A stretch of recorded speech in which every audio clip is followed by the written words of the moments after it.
दिल्ली का लाल किला अपनी भव्यता और इतिहास के लिए प्रसिद्ध है। दिन के उजाले में यह किला हजारों पर्यटकों से भरा रहता है, लेकिन रात होते ही इसका माहौल कुछ और ही बन जाता है। कहते हैं कि लाल किले के कुछ कोनों में अजीबोगरीब घटनाएं होती हैं। शुरुआत ये कहानी 1995 की है। अजय, एक युवा इतिहासकार, लाल किले के इतिहास पर शोध कर रहा था। उसे किले के बंद हिस्सों में जाने की अनुमति मिल गई। कहते हैं वहां कई वर्षों से कोई नहीं गया था। रात का समय, अजय ने तय किया कि वह रात में किले के बंद हिस्से में जाएगा ताकि वहां शांति से अध्ययन कर सके। सुरक्षा गार्ड्स ने उसे मना किया, लेकिन उसने उनकी बात नहीं मानी। रात के 11 बजे एक टॉर्च और कुछ किताबें लेकर अजय लाल किले के उस हिस्से में पहुंचा। जैसे ही वह अंदर गया, एक अजीब सी ठंडक महसूस हुई। दीवारों पर पुराने खून के धब्बे दिख रहे थे, जो समय के साथ काले हो गए थे। अचानक उसे लगा कि कोई उसे देख रहा है। उसने मुड़कर देखा, लेकिन वहां कोई नहीं था। आवाजें और परछाइयां। अजय जैसे जैसे आगे बढ़ा, उसे किसी के कदमों की आवाज सुनाई दी। उसने सोचा कि यह उसका वहम है, लेकिन फिर एक महिला की धीमी हंसी सुनाई दी। उसने चारों ओर देखा, लेकिन वहां कोई नहीं था। उसकी टॉर्च की रोशनी अचानक खुद ब खुद बुझ गई। भूतिया महिला। जैसे ही अजय ने टॉर्च को ठीक किया, उसने देखा कि उसके सामने एक सफेद साड़ी पहने महिला खड़ी थी। उसका चेहरा धुंधला था, लेकिन उसकी आंखें खून सी लाल थीं। अजय को जैसे लकवा मार गया। वह न तो हिल सकता था, न चिल्ला सकता था। महिला ने अपनी उंगली से किले के कोने की ओर इशारा किया। डर के मारे अजय ने उस ओर देखा। वहां एक खून से लथपथ तलवार रखी थी। महिला ने कहा, यहां मेरी हत्या हुई थी, मेरे हत्यारे को ढूंढो। अचानक गायब हो जाना। अजय ने जैसे ही उसकी बात सुनी, वह महिला अचानक हवा में गायब हो गई। अजय वहां से भागने की कोशिश करने लगा, लेकिन दरवाजा खुद ब खुद बंद हो गया। पूरे कमरे में उसकी हंसी गूंजने लगी। सुरक्षा गार्ड्स का रहस्य। अगली सुबह सुरक्षा गार्ड्स ने अजय को बेहोश हालत में पाया। जब उसने उन्हें रात की घटनाओं के बारे में बताया, तो वे चुप हो गए। एक गार्ड ने कहा, तुमने उस महिला को देखा जो मुगल काल में मारी गई थी? जो भी उसे देखता है, वह या तो पागल हो जाता है या कभी नहीं लौटता। अजय का अंत। इस घटना के बाद अजय ने किले पर शोध करना छोड़ दिया, लेकिन कुछ महीनों बाद वह अपने कमरे में मृत पाया गया। उसकी आंखें लाल थीं और उसके चेहरे पर वही डरावनी मुस्कान थी जो उसने उस रात महिला के चेहरे पर देखी थी। आज भी लाल किले के उस हिस्से में कोई जाने की हिम्मत नहीं करता। कहते हैं वहां अब भी उस महिला की आत्मा भटकती है, अपने हत्यारे की तलाश में। लाल किला, जो इतिहास का गवाह है, अब डर और रहस्य की चादर में लिपटा हुआ है। अजय की मौत के बाद उसके दोस्त रोहित और नेहा इस घटना की सच्चाई जानने के लिए लाल किले की उसी बंद जगह पर जाने का फैसला करते हैं। दोनों को यकीन था कि अजय के साथ जो हुआ वह किसी रहस्यमय घटना का हिस्सा है और वे इसका राज खोलना चाहते थे। सुरक्षा गार्ड्स की चेतावनी। जब दोनों किले पहुंचे तो गार्ड्स ने उन्हें रोकने की कोशिश की। एक बूढ़े गार्ड ने कहा, अगर तुम उस हिस्से में गए तो लौट कर नहीं आओगे। यह किला अपने कई राज अपने भीतर दफनाए हुए है। लेकिन रोहित और नेहा ने उसकी बात अनसुनी कर दी। रात के 12 बजे वे दोनों उस हिस्से में पहुंचे जहां अजय को आखिरी बार देखा गया था। पूरा किला सन्नाटे में डूबा हुआ था और हवा में अजीब सी ठंडक थी। अंधेरा और परछाइयां। जैसे ही उन्होंने किले के अंदर कदम रखा, उनकी टॉर्च की रोशनी बार बार बुझने लगी। दीवारों पर अजीब सी परछाइयां नजर आ रही थीं, जो कभी दिखती और कभी गायब हो जाती। नेहा ने दीवार पर कुछ लिखा हुआ देखा। वह फारसी भाषा में था। रोहित ने किसी तरह उसे पढ़ा और समझा। उसमें लिखा था, जो इस किले के खून से रंगे राज को खोलेगा, उसका अंत भी इसी खून में होगा। पुराना तहखाना आगे बढ़ते हुए उन्होंने एक गुप्त दरवाजा देखा जो जमीन के नीचे की ओर जा रहा था। यह दरवाजा लकड़ी का था और जर्जर हालत में था। किसी तरह उन्होंने उसे खोला। नीचे एक तहखाना था जिसमें चारों ओर दीवारों पर खून के धब्बे और टूटे फूटे हथियार बिखरे हुए थे। तभी अचानक वही महिला जिसे अजय ने देखा था उनके सामने प्रकट हुई। वह इस बार और भी ज्यादा खतरनाक लग रही थी। उसकी आवाज गूंजने लगी, तुमने मेरी चेतावनी नहीं सुनी, अब तुम्हारा अंत भी अजय जैसा होगा। रहस्यमय राज। नेहा ने हिम्मत जुटाई और पूछा, तुम कौन हो और तुम्हारी हत्या किसने की थी?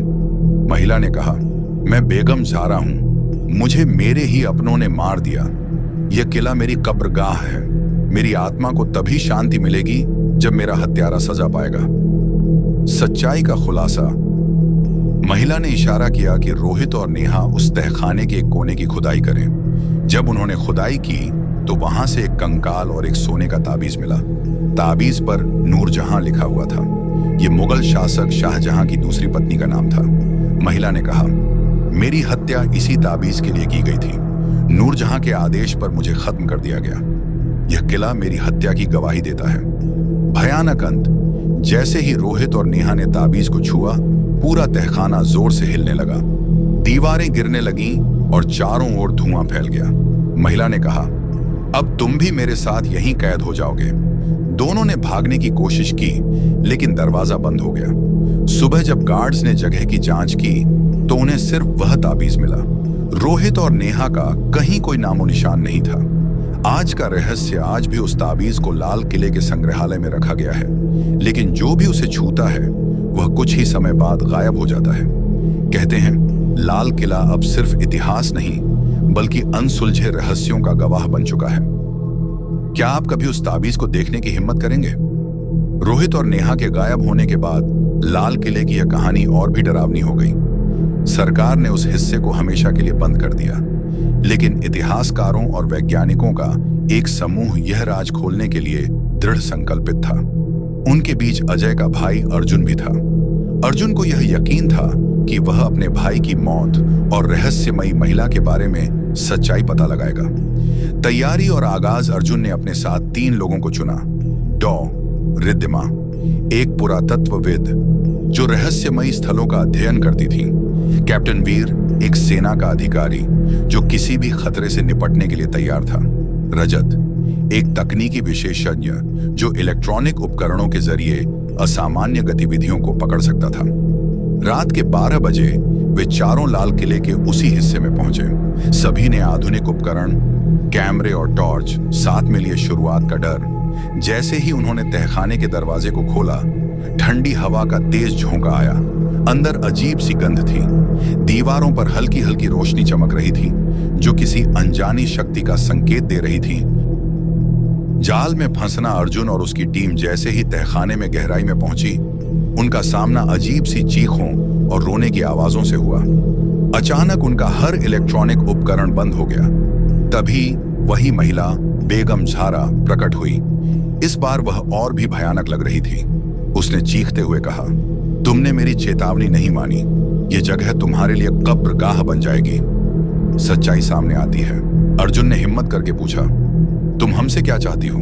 झारा ने कहा, मैं बदले की आग में जल रही हूं। मुझे मेरे अपनों ने मारा, लेकिन मैं तब तक शांति नहीं पाऊंगी जब तक इस किले के सारे राज उजागर नहीं हो जाते।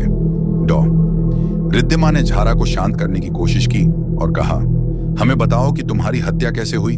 हम तुम्हारी मदद करेंगे। झारा ने उन्हें एक खुफिया कक्ष दिखाया।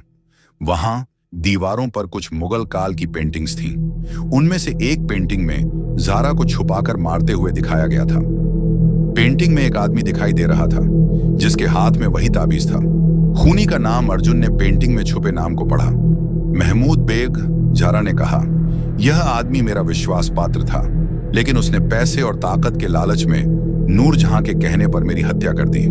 आखिरी संघर्ष। जैसे ही अर्जुन ने पेंटिंग को दीवार से हटाया, पूरी जगह हिलने लगी। झारा की आत्मा और भी ज्यादा क्रोधित हो गई। उसने कहा, तुम भी मेरी तरह मरोगे। कोई भी इस जगह से जिंदा नहीं जाएगा। लेकिन रजत ने अपनी मशीन को दोबारा चालू किया और एक खास तरंगों वाली डिवाइस का इस्तेमाल किया जिससे आत्माओं को शांत किया जा सकता था। डिवाइस के चलते झारा की आत्मा धीरे धीरे शांत होने लगी। मुक्ति और अंत। झारा ने कहा, तुमने मेरी सच्चाई दुनिया के सामने लाई। अब मैं मुक्त हो सकती हूं, लेकिन यह किला कभी सुरक्षित नहीं होगा। यहां हर दीवार पर मौत का साया है। यह कहते हुए वह हवा में गायब हो गई। अर्जुन की खोज। अर्जुन और उसकी टीम बाहर आने में सफल रही। उन्होंने सरकार को पूरे घटनाक्रम की जानकारी दी। महमूद बेग की सच्चाई इतिहास की किताबों में दर्ज कर दी गई, लेकिन लाल किले के उस हिस्से को हमेशा के लिए बंद कर दिया गया। रहस्य का अंत। कहते हैं, झारा की आत्मा को शांति मिल गई, लेकिन लाल किला आज भी अनसुलझे रहस्यों का घर है। रात के समय वहां अजीब घटनाएं होती हैं और लोग अब भी सफेद साड़ी पहने एक महिला को घूमते हुए देखने का दावा करते हैं। लाल किले के ये किस्से खत्म नहीं होते। ये इतिहास और रहस्य का संगम है जहां हर कदम पर खौफ है।